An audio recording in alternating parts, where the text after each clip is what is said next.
शङ्करं शङ्कराचार्यं केशवं वादरायणं सूत्रभाष्यकृतौ वन्दे भगवन्तौ पुनः पुनः भगवन्तौ पुनः पुनः। आप सभी प्रिय आत्मजनों का आज हमारे 21 दिवसीय आध्यात्मिक साधना के तीसरे दिन हार्दिक स्वागत है। आइए सबसे पहले हम सब लोग हाथ जोड़कर अपने हृदय से सनातन गुरु परंपरा को याद कर लें। इस क्रम में भगवान श्री वशिष्ठ, भगवान श्री राम, भगवान श्री व्यास मुनि, भगवान श्री कृष्ण, सुखदेव भगवान, आदि शंकराचार्य भगवान और आज तक विद्यमान सभी आत्मनिष्ठ गुरुजनों के चरणों में प्रणाम करते हुए आइए आज का आत्म सत्संग प्रारंभ करते हैं। इससे पहले कि आगे की बात करें, मुझे ऐसा लगता है कि कुछ लोग ये जो विपदा की घड़ी चल रही है पूरे मानव जाति पर, इसमें हमारे कुछ भाई बहनों की मानसिक शांति में भी शायद बाधा पड़ती है। मन से अशांत हैं लोग और ऐसे समय में वो आध्यात्मिक साधना करने में अपने को सक्षम नहीं पाते हैं। लेकिन ऐसे लोगों से मैं ये विनम्र प्रार्थना करना चाहता हूँ कि ऐसे मानसिक अशांति के समय में ही आध्यात्मिक साधना के लिए और ज़्यादा प्रयास करना चाहिए, क्योंकि उससे न केवल हमारी मानसिक अशांति दूर होगी, हमको मानसिक शांति प्राप्त होगी, बल्कि ऐसे समय में आध्यात्मिक साधना करने से हमको उसका विशेष लाभ मिलता है और हमारी तीव्र गति से आध्यात्मिक प्रगति हो सकती है। आइए, जैसा कल हमने बात किया था कि आध्यात्मिक साधना हम क्यों करें, इसलिए ताकि जो हमको चंद दिनों के लिए ये मनुष्य शरीर मिला है, ये परमात्मा की अत्यंत कृपा से ही मिला है हमें मनुष्य शरीर।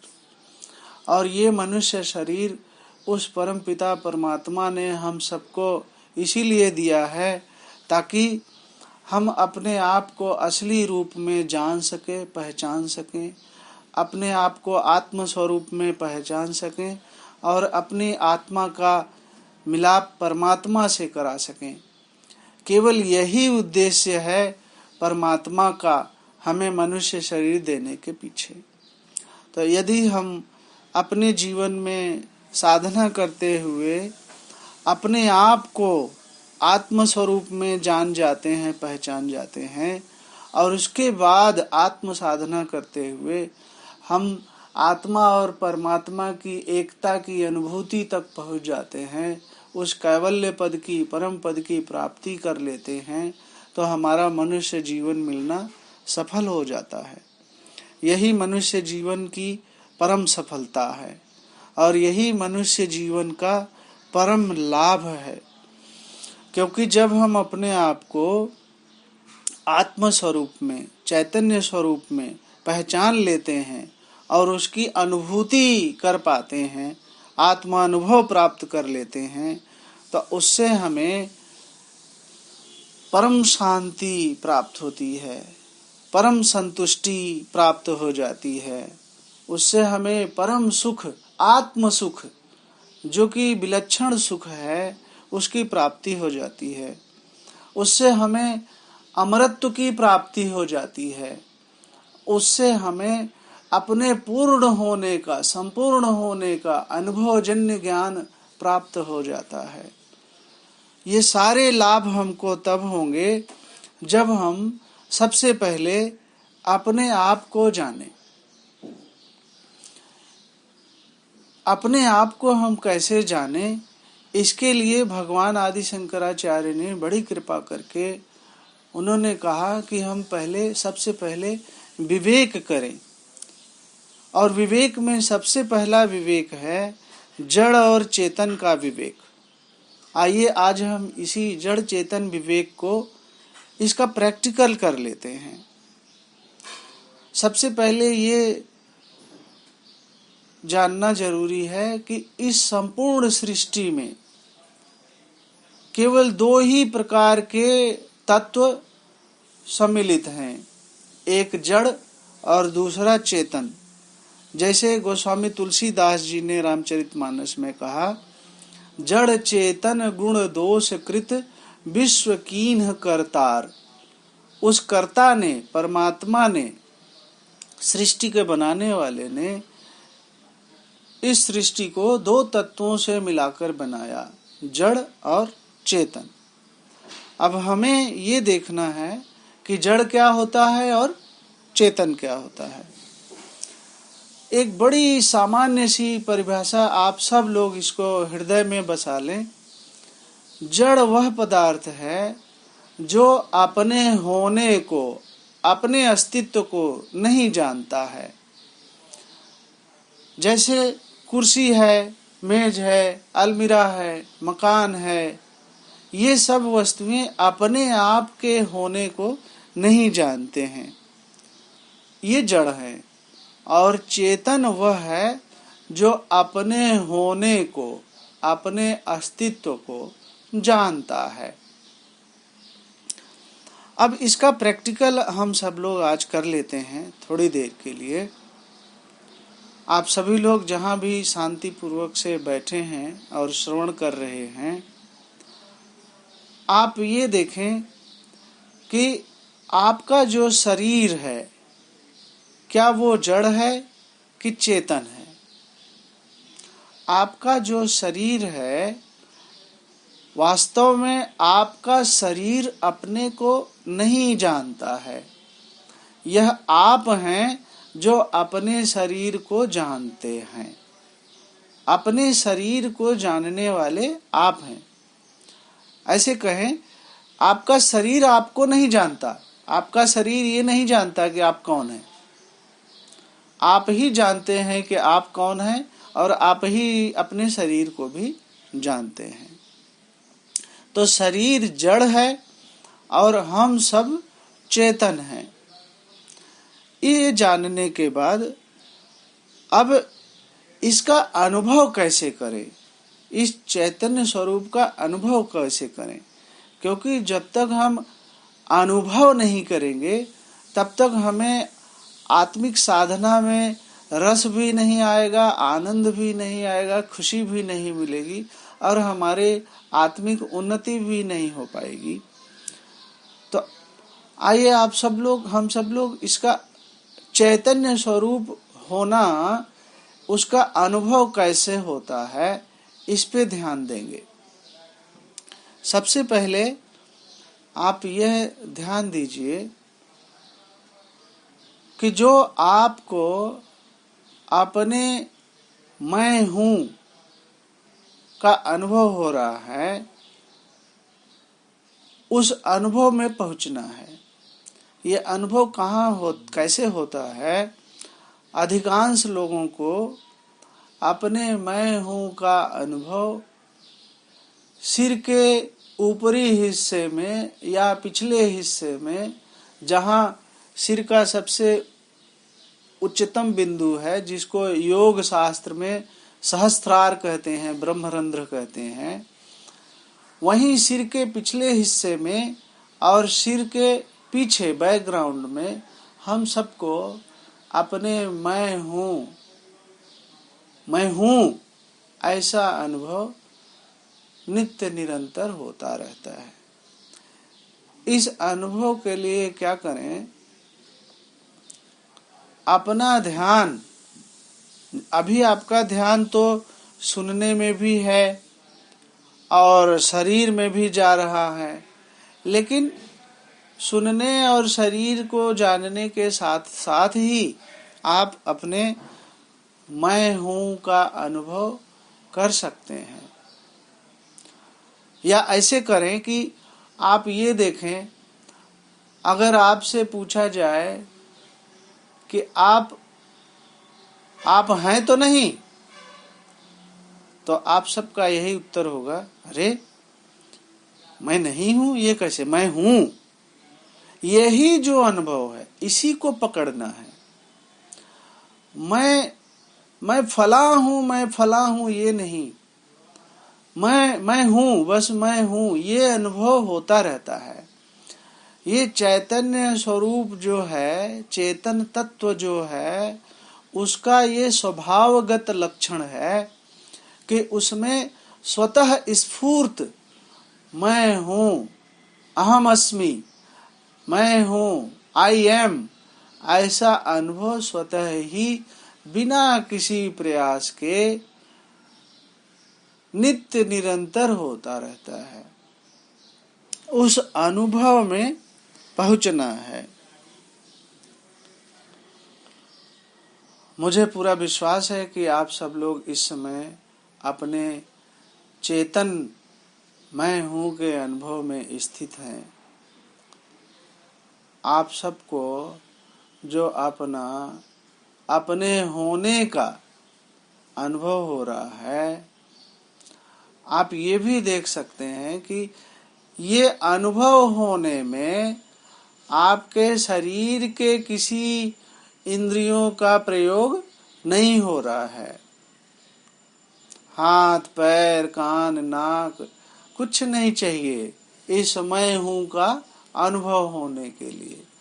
वास्तव में ये जो मैं हूं का अनुभव है, यह जो चैतन्य तत्व है, यह शरीर से असंग है, यह शरीर से परे है, ये मन बुद्धि से भी असंग है, मन बुद्धि से परे है। इस अनुभव में जो आप इस समय स्थित हैं, और ये आपका जो मैं हूं का अनुभव है, चेतन होने का अनुभव है, इसकी कोई आपको कल्पना नहीं करनी है। ऐसे अनुभव की ये सहज आपको प्राप्त हो जाएगा। गुरु परंपरा की कृपा से आपको ये अनुभव सहज प्राप्त हो रहा होगा। ये जो चैतन्य तत्व है, ये जड़ वस्तुओं से विलक्षण है। ये जो चैतन्य तत्व है, इसी को हमारे गुरु परंपरा में शिव तत्व भी कहा जाता है। यही शिव तत्व है, ये चैतन्य स्वरूप ही शिव स्वरूप है। क्योंकि ये चैतन्य तत्व ही है जो इस शरीर को, मन को, बुद्धि को जीवन देता है। और यह चैतन्य स्वरूप शरीर, मन, बुद्धि को जीवन कैसे देता है? देता भी नहीं है। चैतन्य स्वरूप की उपस्थिति मात्र से शरीर, मन, बुद्धि, अहंकार, इनमें जीवन का प्रवाह बना रहता है। और वही चैतन्य तत्व से जब यह शरीर छूट जाता है, तो ये शरीर बिल्कुल निस्तेज हो जाता है, शिथिल हो जाता है, जिसको हम शारीरिक मृत्यु कहते हैं। वह चैतन्य तत्व ही है जो जन्म से लेकर मृत्यु तक लगातार नित्य निरंतर स्वयं चैतन्य स्वरूप होकर के, जीवन स्वरूप होकर के उपस्थित रहता है। और उसी के उपस्थिति मात्र से, उसी की चैतन्य शक्ति से शरीर जीवित रहता है। इसलिए इस चैतन्य सत्ता को, इस चैतन्य तत्व को जो शरीर को जीवन देने वाला है, इसको शिव तत्व भी कहते हैं। यही शिव है। चैतन्य होना ही शिव होना है। इस अनुभव में ज्यादा से ज्यादा समय तक स्थित रहना है। यही आध्यात्मिक साधना है। जड़ चेतन विवेक करने का यही लाभ है। अब इस चैतन्य स्वरूप के अनुभव में अधिक से अधिक समय तक स्थित रहें, माने अपने मैं हूं को अनुभव करते रहें। कोई आंख से कुछ दिख रहा है, कान से सुन रहा है, या कोई विचार आ रहा है, जा रहा है, उसकी तरफ ध्यान बिल्कुल ना दें। उसको ना रोकने की आवश्यकता है, ना उससे कुछ उसको उससे बचने की आवश्यकता है। बस सिर्फ अपने मैं हूँ के अनुभव में, जो आपको सहज बिना किसी प्रयास के हो, वैसे अनुभव को उसमें स्थित हो, और उसको और भक्तिमय प्रेममय बनाने के लिए, जिससे आप इस अनुभव में, मैं हूँ के अनुभव में ज्यादा से ज्यादा समय तक बैठे रहें, तो एक और उपाय किया जा सकता है, जो मुझे मेरे वर्तमान एक गुरुजन ने बताया था, मैं आपको बताना चाहूँगा। ये जो चैतन्य तत्व है, यही शिव तत्व है।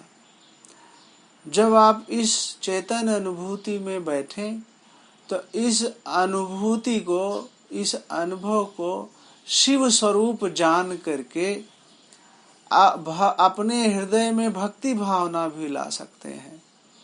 और यदि आपको जाप करना अच्छा लगता है, तो आप इसी चैतन्य स्वरूप को शिव कह करके जाप भी कर सकते हैं। और जैसा हमारे शास्त्रों में पंचाक्षर मंत्र जो है, जो सर्वसिद्ध मंत्र है, उसका जाप कर सकते हैं। वह मंत्र है ओम नमः शिवाय, ओम नमः शिवाय, ओम नमः शिवाय। यानी कि इस मंत्र जाप का भावार्थ यह होगा, जाप करते समय, कि मैं अपने ही इस चैतन्य स्वरूप के अनुभव को नमन करता हूँ। चैतन्य स्वरूप भी आप ही हैं, उस चैतन्य स्वरूप का अनुभव भी आप ही कर रहे हैं, और उस चैतन्य स्वरूप को शिव स्वरूप जान करके उसका जाप, उसकी भक्ति भी आप ही कर रहे हैं। यही है सर्वोच्च भक्ति। इसको शास्त्रों में अहंग्रहो उपासना कहते हैं, यानी कि अपने ही चैतन्य स्वरूप की स्वयं ही उपासना करना। इस तरह से आज हमने जड़ चेतन विवेक के द्वारा चैतन्य स्वरूप के अनुभव में कैसे पहुँचे, इस पर विचार किया, और इस आत्म अनुभव में ज़्यादा से ज़्यादा देर तक कैसे रहें, यह आत्म अनुभव कैसे और प्रेम से भर जाए, भगवान शिव की भक्ति भावना से भर जाए, इसका भी हमने विचार किया। भगवान शिव का जो वास्तविक स्वरूप है, वो यही चैतन्य स्वरूप है। इसी चैतन्य स्वरूप में स्थित होकर के मंत्र का जाप भी कर सकते हैं, और इस चैतन्य स्वरूप के अनुभव में जो शांति है, जो सुख है, जो आनंद है, उसका लाभ ले सकते हैं। इन्हीं शब्दों के साथ आज इस ऑडियो को विराम देते हैं। आप सभी लोगों को मेरी बहुत बहुत हृदय से शुभकामनाएं। ऐसे नित्य निरंतर साधना में अवश्य समय दीजिएगा। भगवान आदि शंकराचार्य के चरणों में, भगवान शिव के चरणों में प्रार्थना है कि वो हम सब पर अपनी अत्यंत कृपा बनाए रखें, ताकि हम प्रतिदिन आध्यात्मिक साधना का लाभ लेते रहें। कल फिर मिलते हैं। आप सभी लोगों को बहुत बहुत हार्दिक धन्यवाद। शंकराचार्य भगवान की जय हो।